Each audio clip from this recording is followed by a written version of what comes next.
Bonjour et bienvenue à cette deuxième vidéo de notre série de 100 soft skills à découvrir ensemble. Après la première compétence qui était l'efficacité, aujourd'hui nous allons parler du focus. Généralement, garder le focus, c'est rester focalisé, concentré et polarisé. Garder en vue l'essentiel et ne pas s'éparpiller. Aussi, ne pas perdre de vue ses objectifs.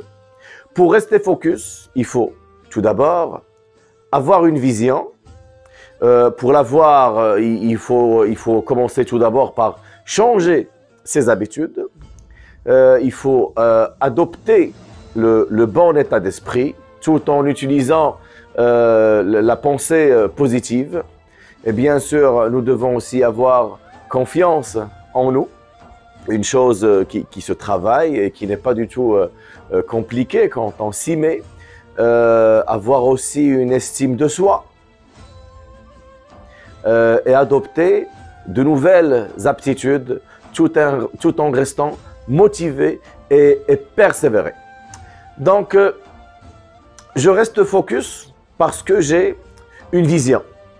C'est exactement généralement ce que fait un marin. Donc, un marin, quand il sait quel est le cap qu'il va prendre, ou bien le sportif qui veut réussir à aller aux Jeux Olympiques, réussir son premier marathon, ou tout simplement garder la forme pour madame ou monsieur, tout le monde.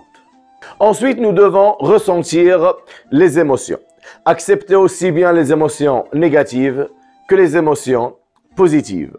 Comprendre qu'il s'agit d'un changement physique qui est perceptible. Aussi avoir conscience des différentes stratégies d'évitement de ces émotions. Accueillir chaque émotion en l'observant. Et surtout, ce qui est un peu compliqué des fois, c'est de la décrire cette émotion. Donc, je vous invite à ce que nous visualisons ensemble le but à atteindre, en faisant en sorte de vivre les émotions. Cela peut être la sensation de progresser et d'évoluer en termes de bien-être ou bien en termes de savoir. Cela peut être en créant par exemple sa propre activité, ressentir les émotions que peuvent procurer l'appartenance à une communauté, à une tribu. C'est un genre de fierté de la réussite de groupe ou bien le partage d'un projet commun. Cela peut être aussi la visualisation de son lieu de vie idéal avec des odeurs particulières, avec des couleurs, avec des matières ou bien aussi avec des bruits. Pour rester focus, il faut faire face à l'ennemi numéro 1 qui est la peur. La première étape pour faire face à la peur, c'est donner à cette émotion un nom. Le coucher dans un papier, consigner toutes les situations qui nous terrorisent pour un travail de fond sur une peur bien ancrée. Il faut opter pour un journal intime et puis suivre les progrès de cette peur. Se dire aussi que certes, cela peut être dur d'atteindre ce que l'on veut, mais de ne pas en avoir peur. Ne pas se dire par exemple que nous allons perdre ce que nous avons aujourd'hui, ou bien on va manquer d'argent, ou bien on va être ruiné, ou bien regretter des décisions. Tout ça, c'est des affirmations négatives qui ne vont pas vraiment nous aider à aller de l'avant. Donc, par quoi il faut les remplacer? Il faut les remplacer avec des émotions, avec des affirmations positives. Oui, je peux le faire. Oui, je suis courageux. Et ne jamais faire, ça on l'a déjà dit, des affirmations positives avec des phrases négatives. Je ne peux pas dire, je décide de ne pas avoir peur parce que mon inconscient, il comprend que je décide d'avoir peur. Il ne comprend pas la négation. C'est pour cela qu'il faut parler avec des phrases affirmatives. Et surtout, je suis le résultat de mes pensées. Penser des résultats positifs pour atteindre des résultats tout simplement positifs. Quand je dis je veux rester focus, eh bien, je suis focus, je suis concentré et rien ne peut m'éparpiller pour atteindre mon objectif. La quatrième étape, c'est de mettre des actions à petits pas. Atteindre en douceur un objectif. En effet, cette méthode, elle demande des efforts constants qui ne sont en rien insurmontables. Évitez de se décourager face à un objectif qui semble difficile ou bien insurmontable. Développer notre confiance en nous en prouvant que nous pouvons relever de nouveaux challenges qui nous paraissaient jusqu'à maintenant au-dessus de nos moyens. Ça, c'est lorsqu'on minimise nos moyens parce que notre pouvoir, il est totalement illimité. Nous pouvons aussi dupliquer cette technique pour tous les projets. Il s'agit donc d'apprendre à fonctionner différemment. Atteindre petit à petit des changements importants dans notre vie, ce qu'on appelle des pas millimétriques.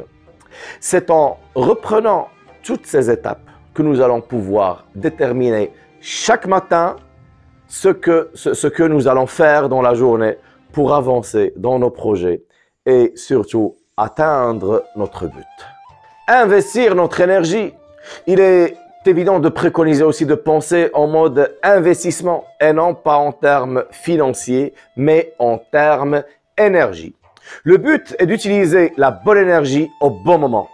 Cela veut dire de bien connaître quelles sont les tâches à effectuer et quel type d'énergie ces tâches nécessitent.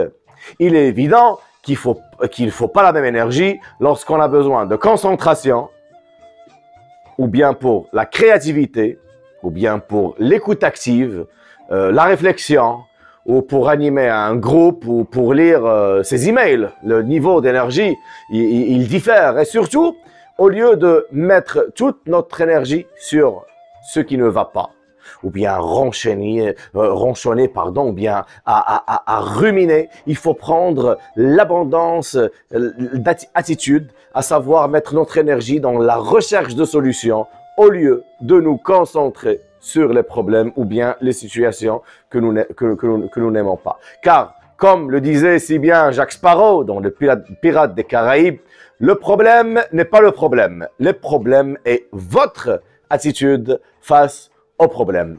Donc, toutes ces situations, quelle est mon attitude face à cette situation? Suis-je quelqu'un de courageux qui va faire face à cette situation, qui va accepter, qui va accepter la situation comme elle est et il va trouver des solutions, ou bien je vais jouer comme le loser, parce que le loser, il trouve des excuses, mais le winner, il trouve des solutions et il trouve le moyen pour justement atteindre des résultats très positifs.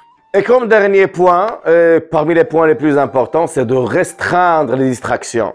Et enfin, pour être focus, je me laisse plus distraire. C'est une décision que je vais prendre. Cela semble tellement évident et pourtant, combien de personnes rentrent en réunion avec leur portable allumé ou bien même quand ils sont en clientèle? Si nous avons besoin de nous concentrer, c'est aussi d'être attentif de ce que nous voulons faire.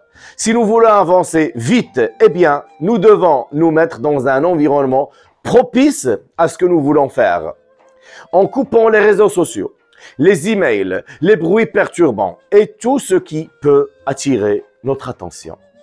De la même façon que l'on ne lit pas ses SMS lorsqu'on conduit sa voiture. Nous devons prendre le réflexe de nous isoler des bouffeurs de temps, bien ce qu'on appelle les voleurs de temps, le plus possible.